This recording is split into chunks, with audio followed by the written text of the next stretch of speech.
ప్రభు యేసుక్రీస్తు నామములో మీ అందరికీ శుభములు. ఆగమన కాలం 2వ మంగళవారము. దేవుడు తన ప్రజలను ఓదార్చును.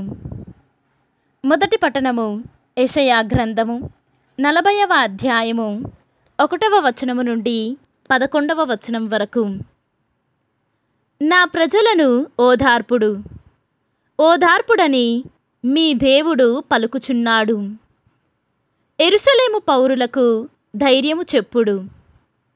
ఆ ప్రజలతో వారి బానిసము ముగిసినదనియు వారి తప్పిదములు మన్నింపబడినవనియు వారు తమ పాపములకు రెండంతలుగా శిక్షను అనుభవించిరనియు తెలియచెప్పుడు.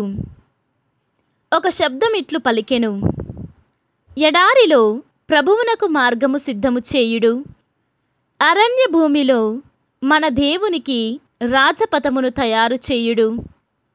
ప్రతి లోయను పూడ్చి ఎత్తు చేయుడు, ప్రతి పర్వతమును కొండను నేలమట్టము చేయుడు. మిట్ట పల్లములు సమతలము కావలెను, కరుకు తావులు నునుపు కావలెను. అప్పుడు ప్రభువు తేజస్సు ప్రత్యక్షమగును. ప్రజలెల్లరూ ఆ తేజస్సును దర్శింతురు. ప్రభువు పలికిన పలుకిది. ఒక శబ్దము నాతో, నీవు సందేశమును వినిపింపమని చెప్పెను.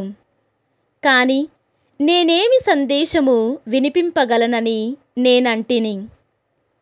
నరులెల్లరూ గడ్డి వంటి వారని, వారు పిచ్చి మొక్కలు పూచిన పూల కంటే ఎక్కువ కాలము మనజాలరని నీవు వినిపింపుము. ప్రభువు శ్వాసనూది గాలిని తోలింపగా గడ్డి ఎండిపోవును, పువ్వు వాడిపోవును. నరులు గడ్డి వంటివారు, గడ్డి ఎండిపోవును, పువ్వు వాడిపోవును. కాని మన దేవుని వాక్కు కలకాలము నిలుచును. సియోను, నీవు ఉన్నత పర్వతమెక్కి శుభవార్తను వినిపింపుము.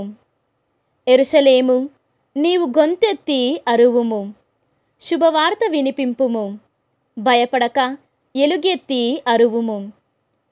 యూదా నగరములతో, ఇదిగో మీ దేవుడు విజయము చేయుచున్నాడు అని చెప్పుము. ఇదిగో ప్రభువైన యావే బలసంపన్నుడై శక్తితో పరిపాలనము చేయుటకు వచ్చుచున్నాడు. అతడు తాను ఒసగు బహుమానమును తనతో గొనివచ్చుచున్నాడు. అతడు చెల్లించు పరిహారము అతడి ముందట నడుచుచున్నది. అతడు కాపరి వలె తన మందను మేపును. గొర్రె పిల్లలను చేతిలోనికి తీసుకొని రొమ్ము మీద పెట్టుకొని మోసుకొని పోవును. వాని తల్లులను మెల్లగా అదలించును. ఇది ప్రభువాక్కు. సర్వేశ్వరునికి వందనములు. భక్తి కీర్తన. ప్రభువైన యావే బలసంపన్నుడై వచ్చుచున్నాడు.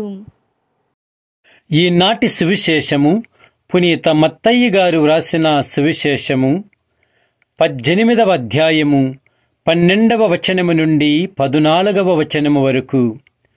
ఒకడు తనకున్న 100 గొర్రెలలో ఒకటి తప్పిపోయినచో తక్కిన 99 ఆ పర్వత ప్రాంతముననే విడిచి దానిని వెదుకుటకు పోడా. అది దొరికినప్పుడు తప్పిపోని తక్కిన 99 కంటే దాని విషయమై ఎక్కువగా సంతసించును అని నిశ్చయముగా చెప్పుచున్నాను.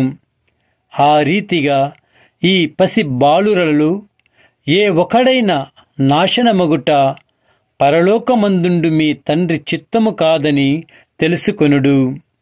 ఇది క్రీస్తు సువిశేషము. క్రీస్తువా మీకు స్తుతి కలుగునుగాక.